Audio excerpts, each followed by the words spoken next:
नमस्कार दोस्तों, क्राइम तक में आप सबका स्वागत है। मैं हूं सुप्रतिम बैनर्जी। आज की कहानी मध्य प्रदेश से है, मध्य प्रदेश के रीवा शहर से। तारीख है 4 अक्टूबर 2021। यही वो दिन था जब तकरीबन 22 साल का एक नौजवान विकास गिरी अपने घर से निकला और फिर गायब हो गया। घर वालों को वो किसी काम से बाहर जाने की बात कहकर निकला था, लेकिन इसके बाद फिर उसका कोई पता नहीं चला। शाम का वक्त था, घर वाले बहुत परेशान हुए। अपने तौर पर अपने बेटे को इधर उधर ढूंढते रहे, नहीं मिला। फ़ोन किया कई बार, सारे फ़ोन जो है अनआंसर्ड जा रहे थे। बाद में फ़ोन स्विच ऑफ हो गया तो घर वालों की बेचैनी और बढ़ गई। इसके बाद घर वाले थक हार कर पुलिस स्टेशन पहुँचे और उन्होंने थाने में अपने बेटे की गुमशुदगी की रिपोर्ट दर्ज करवाई। पुलिस स्टेशन है मऊगंज, शहर है रीवा, मध्य प्रदेश। अब पुलिस ने इस मामले की जांच शुरू की और ये जो लड़का है विकास गिरी, इसके बारे में ज़्यादा से ज़्यादा जानकारी जुटाने की कोशिश करने लगी।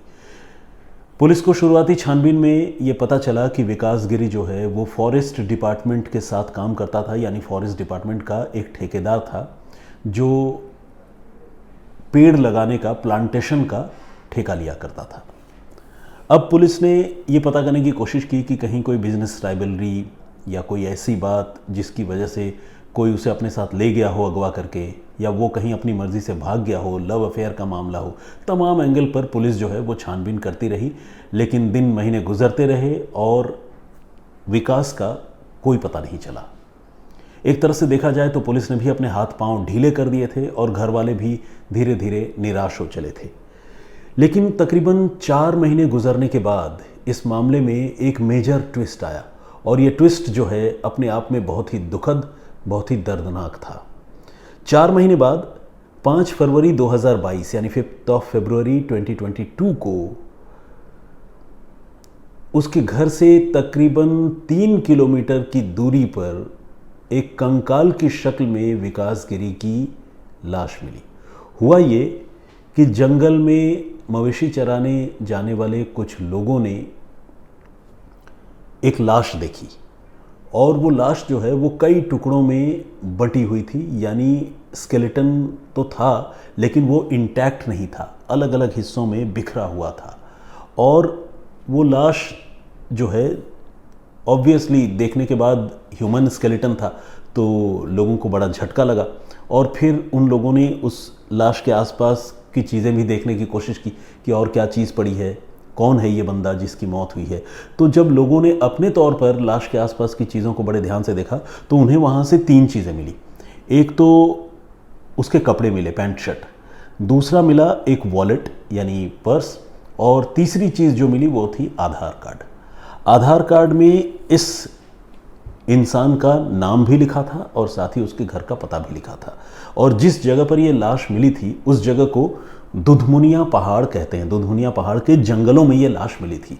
और जब चरवाहों ने ये लाश देखी और फिर आधार कार्ड देखा तो उनको समझ में आ गया कि ये लाश जो है शायद इसी विकास गिरी नाम के नौजवान का होगा जिसका आधार कार्ड वहाँ मौके पर पड़ा हुआ है। इनमें से कुछ लोग जो है शायद विकास गिरी को जानते भी थे, क्योंकि विकास का घर जो है जहाँ पर ये लाश मिली थी वहाँ से कोई बहुत ज़्यादा नहीं बल्कि बमुश्किल 3 किलोमीटर के फासले पर था। ऐसे में इन लोगों ने सबसे पहले विकास के घर वालों को ही जानकारी दी और विकास के पिता को बताया कि उन्हें जंगल में एक कंकाल मिला है और कंकाल के पास से उनके बेटे का आधार कार्ड भी मिला है, आप एक बार आकर देखिए। तो विकास के पिता फिर दौड़ते भागते हुए मौका वारदात पर पहुँचे और उन्होंने आकर देखा और वाकई ये देखकर हैरान रह गए और बहुत दुखी हुए कि एक कंकाल जो है वो जंगल में एक बड़े इलाके में बिखरा हुआ था, उसकी हड्डियां बिखरी हुई थी और उस कंकाल के पास से जो चीज़ें बरामद हुई थी उसमें वो पैंट शर्ट, वॉलेट और आधार कार्ड था। आधार कार्ड वाकई विकास गिरी का था, जिसे देखकर ये लग रहा था कि आधार कार्ड कई महीनों से यहाँ पुराना है, क्योंकि काफ़ी ख़राब हो गया था। बहुत मुश्किल से उसमें जो बातें लिखी हुई थी वो पढ़ी जा सकी। और इसके अलावा जो पैंट शर्ट थे उनका भी रंग बदल चुका था, लेकिन फिर भी परिवार के लोग तो पहचान ही लेते हैं। उन्होंने पैंट शर्ट को देखकर और वॉलेट को देखकर ये कंफर्म कर दिया कि ये चीज़ें जो है विकास की ही हैं। कंकाल को देखकर तो खैर कंफर्म कर पाना किसी के लिए भी नामुमकिन था, चाहे वो पिता ही क्यों ना हो। और लेकिन अब तक जो बात सामने आई उसके मुताबिक एक बात समझ में आ रही थी कि शायद ये कंकाल विकास का ही है, जिसकी शायद किसी ने या तो हत्या कर दी है या कोई एक्सीडेंट की वजह से उसकी मौत हुई है और जंगल में इस तरह से उसके मोर्टल रिमेन्स जो है वो पड़े हुए मिले हैं। फौरन पुलिस को इत्तला दी गई। पुलिस के पास पहले ही विकास की गुमशुदगी की रिपोर्ट दर्ज थी। पुलिस को जब पता चला कि एक कंकाल मिला है, कंकाल के पास से विकास गिरी का आधार कार्ड मिला है, तो पुलिस भी वहाँ फौरन पहुँची और पुलिस ने उस कंकाल को रिकवर कर लिया। फॉरेंसिक एक्सपर्ट्स को बुलाया गया मौका वारदात पर, और आपको जानकर हैरानी होगी कि फॉरेंसिक एक्सपर्ट्स ने जब उन हड्डियों को कलेक्ट किया तो वो हड्डियां जो है 80 टुकड़ों में बटी हुई मिली, यानी 80 अलग अलग पीसेस ऑफ बोन्स मिले, मतलब हड्डियां मिली जिनको एक्यूमुलेट किया फॉरेंसिक एक्सपर्ट्स ने और पुलिस ने एक जगह जमा किया और फिर उन्हें पोस्टमार्टम के लिए भिजवाया गया ताकि ये पता चल सके कि कॉज ऑफ डेथ क्या रहा होगा और कितने समय पहले जो है इस शख्स की मौत हुई होगी, ये सारी चीज़ें। इसके अलावा आइडेंटिटी स्टैब्लिश करने के लिए डीएनए एग्जामिनेशन भी बहुत ज़रूरी था, क्योंकि सिर्फ कंकाल मिलने पर उसकी पहचान तो नामुमकिन थी। अगर मान लीजिए कोई लाश जिसका कत्ल 1 या 2 दिन पहले हुआ हो, चेहरा देखकर घर वाले पहचान सकते हैं, लेकिन कंकाल देखकर कोई कैसे पहचानेगा। लिहाजा डीएनए एग्जामिनेशन बहुत ज़्यादा ज़रूरी था। तो डीएनए सैंपल भी पुलिस ने और फॉरेंसिक एक्सपर्ट्स ने कलेक्ट किया और विकास गिरी के पिता और माता के डीएनए सैंपल भी पुलिस ने लिए। और जब छानबीन हुई, आगे डीएनए की रिपोर्ट आई, तो ये बात वाकई कंफर्म हो गई कि वो डेड बॉडी जो है, वो कंकाल जो है, वो विकास गिरी का ही था। पुलिस ने अब इस सिलसिले में कत्ल का मुकदमा दर्ज कर लिया था, क्योंकि जिस तरह से विकास गायब हुआ, जिस तरह से उसका मोबाइल फ़ोन स्विच ऑफ हो गया, फिर जिस तरह से जंगल में उसकी लाश मिली, वो सारी चीज़ें इशारा कर रही थी कि ये महज कोई एक्सीडेंट का मामला नहीं हो सकता। क्योंकि ऐसे भी जिस दुधुनिया पहाड़ के जंगलों की बात कही जा रही है, वहाँ कोई आदमखोर जानवर रहता हो या भटक रहा हो जिसने विकास की जान ले ली होगी, इसकी तो कोई गुंजाइश नहीं थी। और वहाँ कोई एक्सीडेंट मतलब कोई व्हीकल वाली बात भी नहीं थी कि किसी गाड़ी से कोई टक्कर लगी हो और कोई रास्ता हो, ऐसी बात भी नहीं थी। तो फिर ये मामला कत्ल का ही लग रहा था और पुलिस ने इस मामले में रिपोर्ट दर्ज कर ली।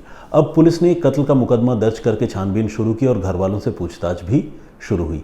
अब तक जो घर वाले इस मामले को गुमशुदगी का मामला मानकर चल रहे थे, अब उन्होंने भी अपने दिमाग पर जोर डालना चालू किया कि आखिर उनके बेटे की हत्या किसने की होगी, कैसे की होगी। बहुत ज़ोर डालने के बाद जो है वो कुछ एक लोगों के नाम ले सके जिनके साथ उनके बेटे विकास का बिजनेस को लेकर थोड़ा, जिसे कहते हैं ना कि प्रतियोगिता चलती थी या कंपटीशन चला करता था। अब पुलिस ने ये जो बिजनेस राइवल्स है, जिनके बारे में पुलिस पहले भी पता कर चुकी थी, पुलिस ने एक बार फिर से उनके बारे में जानकारी जुटाने की शुरुआत की। कुछ लोगों को पूछताछ के लिए बुलाया, इस इन्फॉर्मेशन को एक्सप्लोर किया, लेकिन तमाम कोशिश के बावजूद पुलिस को ऐसा कोई भी बिजनेस राइवल या कंपटीटर नहीं मिला जिस पर पुलिस का शक जो है विकास गिरी की हत्या के मामले में ठहर पाता। यानी पुलिस की पूछताछ में सारे लोग बेदाग और निर्दोष साबित होते गए। अब इस मामले की जांच आगे बढ़ाना पुलिस के लिए बहुत बड़ी चुनौती हो गई थी, क्योंकि एक तो ये मामला पहले तो ब्लाइंड मर्डर का था, पहचान ही नहीं हो रही थी। बाद में चलो पहचान हो गई, लेकिन अब न तो मर्डर का, न तो मोटिव का, न तो दुश्मनी का, किसी चीज़ का पता नहीं था। तो पुलिस ने अब मुखबिरों की मदद लेने का फैसला किया और मुखबिरों को उसने एक्टिव कर दिया। पुलिस ने उसने कहा कि ज़रा इसके बारे में पता लगाओ कि विकास गिरी की जान किसने ली होगी, क्या मामला रहा होगा। तो जब पूछताछ हुई आगे और मुखबिरों से जब बातचीत हुई, तो मुखबिरों ने शक की सुई जो है वो घुमाई एक और इंसान की तरफ जिसका नाम था यूनुस अंसारी। ये यूनुस अंसारी बेसिकली विकास गिरी का ही बिजनेस पार्टनर था, जो विकास से उम्र में तकरीबन 10 साल बड़ा था, लेकिन विकास के साथ उसकी अच्छी दोस्ती थी और यूनुस और विकास ये दोनों मिलकर वन विभाग के प्लांटेशन के ठेके लिया करते थे। क्योंकि दोनों में अच्छी दोस्ती थी, दोनों बिजनेस पार्टनर थे, तो दोनों का एक दूसरे के घर भी आना जाना था। ऐसे में यूनुस अंसारी पर शक करना वो अपने आप में बहुत अजीब बात थी और घर वाले भी इसलिए हैरान थे क्योंकि विकास की मौत के बाद से यूनुस और उसके परिवार के लोग भी कई बार मातमपुरसी कर चुके थे, कई बार अपने दुख का इजहार कर चुके थे। लेकिन मुखबिर ये शक जता रहे थे कि इस कत्ल के पीछे यूनुस अंसारी का हाथ हो सकता है। पुलिस को ये बातें बता रहे थे। पुलिस को इसी क्रम में, छानबीन के क्रम में, एक बड़ी अजीब सी बात और पता चली जिसने पुलिस का शक यूनुस के ऊपर और गहरा कर दिया। ये बात ये थी कि दुधमुनिया पहाड़ का जो इलाका है जहाँ पर ये डेड बॉडी मिली थी, उस तरफ जाने का जो रास्ता है, उसी रास्ते पर यूनुस अंसारी का भी घर है। और पिछले कई महीनों से जब भी रीवा के लोग और ख़ासकर ये जो मऊगंज के आसपास के लोग उस दुधमुनिया पहाड़ की ओर जाते थे या जाने की कोशिश करते थे, तो यूनुस अंसारी और उसके परिवार के तमाम लोग इन लोगों को मना करते थे कि जंगल में मत जाओ, वहाँ खतरा है, वहाँ दिक्कत है, वहाँ जानवर है, वहाँ हादसे होते हैं। इस तरह की तमाम बातें कहकर जो है वो लोगों को डराया करते थे और लोगों को कुल मिलाकर अंसारी और उसका परिवार जो है वो जंगल में जाने से मना किया करता था। ये बात लोगों ने पहले तो रियलाइज़ नहीं की थी, लेकिन जब ये डेड बॉडी मिली तो लोगों को वो बातें याद आने लगी कि हाँ, उन्हें यूनुस ने और उसके घर वालों ने कई बार दुधमुनिया पहाड़ की तरफ जाने से रोका है। ये बात जब पुलिस को पता चली तो पुलिस को लगा कि शायद दाल में कुछ काला है, अदरवाइज़ ये लोगों को क्यों जंगल की तरफ जाने से रोकेंगे। वहाँ के लोगों का जंगल से आना जाना और जंगल से बड़ा नज़दीकी रिश्ता है, वास्ता है। जलावन की लकड़ियों से लेकर तमाम चीज़ें जंगल से मिलती हैं। लेकिन ये बात जब पुलिस को पता चली तो पुलिस को लगने लगा कि शायद इस मामले में मुखबिर जो बता रहे हैं यूनुस अंसारी के बारे में वो बात सही हो। अब पुलिस ने यूनुस अंसारी को बुलाया और कम से कम 20 से 25 ऐसे सवाल तैयार किए जो यूनुस अंसारी से इस सिलसिले में पूछे जाने थे। यूनुस ने पहले हीला हवाली की, इधर उधर की बातें सुनाई, लेकिन जब पुलिस ने उसको सवालों के सामने रखा तो उसके चेहरे का रंग उतर गया और फाइनली उसने ये कबूल कर लिया कि अब से कोई 4 महीने पहले उसी ने अपने बहनोई के साथ मिलकर विकास गिरी की हत्या की थी। जी हाँ, वो बिजनेस पार्टनर जिस पर विकास हद से ज़्यादा भरोसा करता था, उसी बिजनेस पार्टनर ने अपने पार्टनर की, विकास की हत्या कर दी थी। लेकिन सवाल यह है कि आखिर क्यों हत्या की और कैसे हत्या की। तो इसका जवाब अब यूनुस को देना था। यूनुस से जब पूछताछ हुई तो उसने ये बताया कि विकास गिरी का उसके घर आना जाना था। उसकी 3 बहनें हैं और इन 3 बहनों में से एक बहन के ऊपर विकास की बुरी नज़र थी और विकास जो है वो उस बहन के साथ बदतमीज़ी किया करता था और इसी वजह से उसने अपने बहनोई के साथ मिलकर विकास को रास्ते से हटाने की साजिश रची।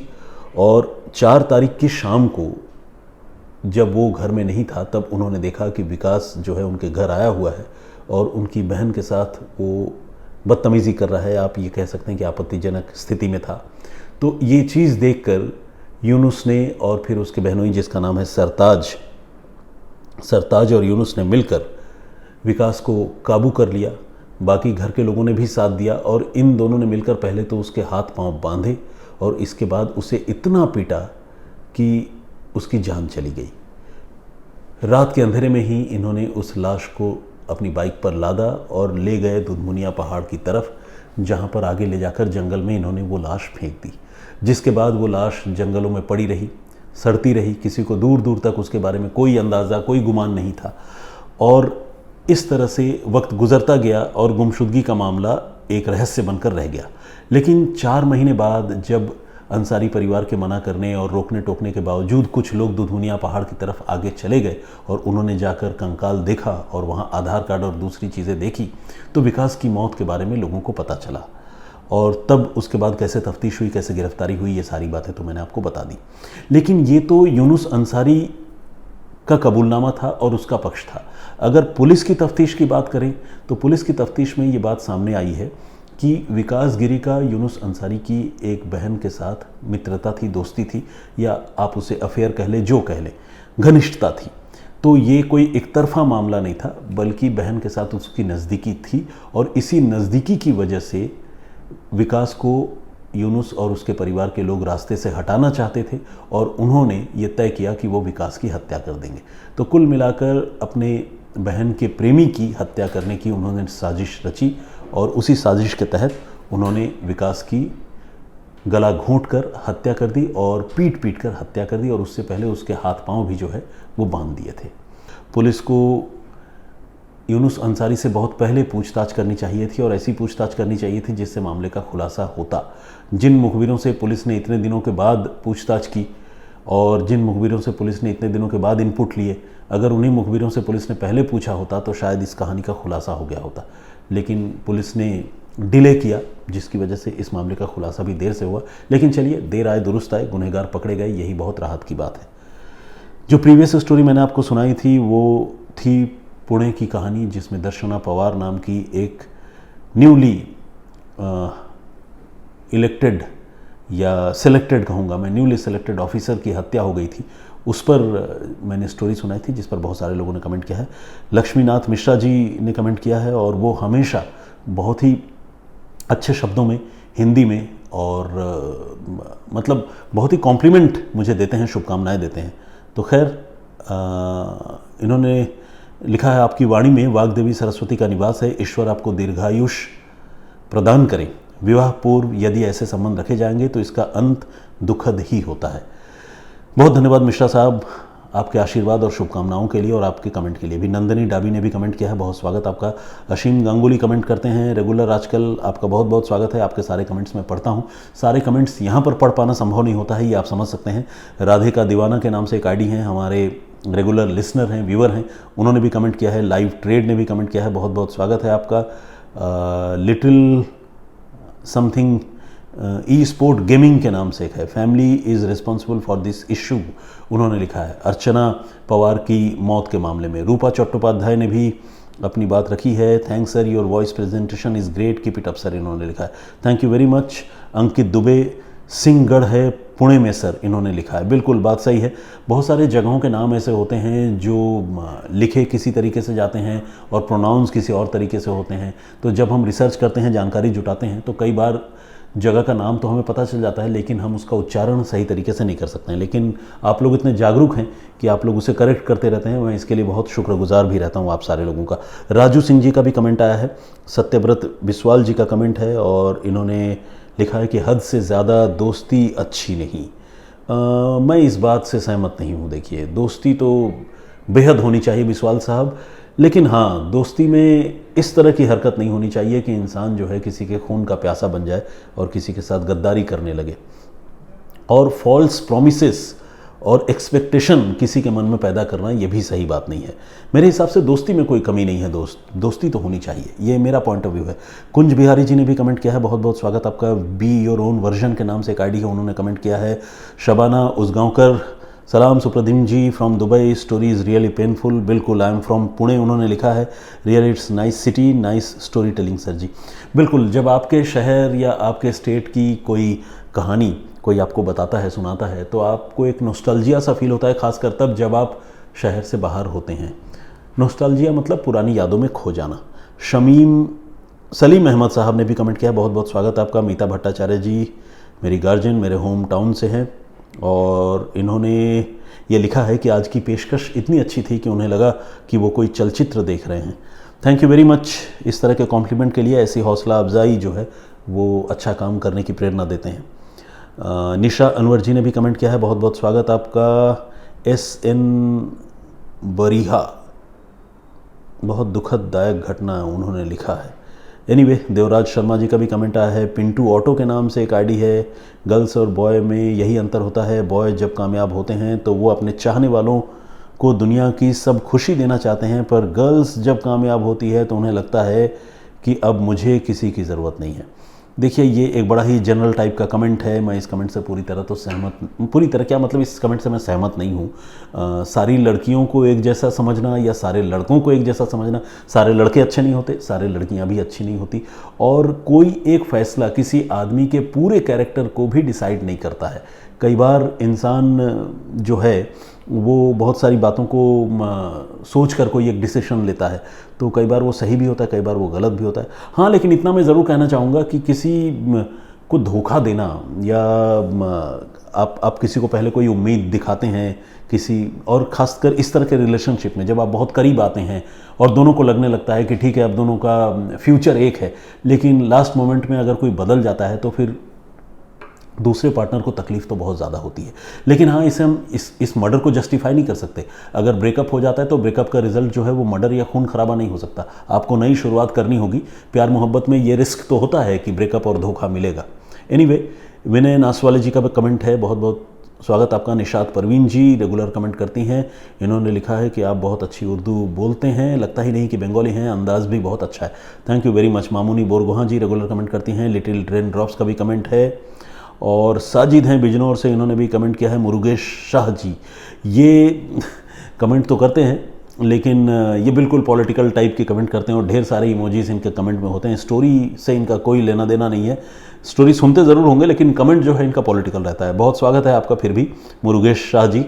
गोविंद प्रसाद अग्रवाल जी का भी कमेंट आया है, बहुत धन्यवाद आपका। और निशांत चौहान जी ने भी अपनी बात रखी है। बहुत धन्यवाद आप सारे लोगों का मेरे साथ जुड़ने के लिए और इतने सारे कमेंट्स करने के लिए, इतनी हौसला अफजाई के लिए। मैं फिर हाजिर होऊंगा किसी और कहानी, किसी और वाक़े के साथ। तब तक अपना बहुत ख्याल रखिए, सुरक्षित रहिए। जय हिंद, जय भारत।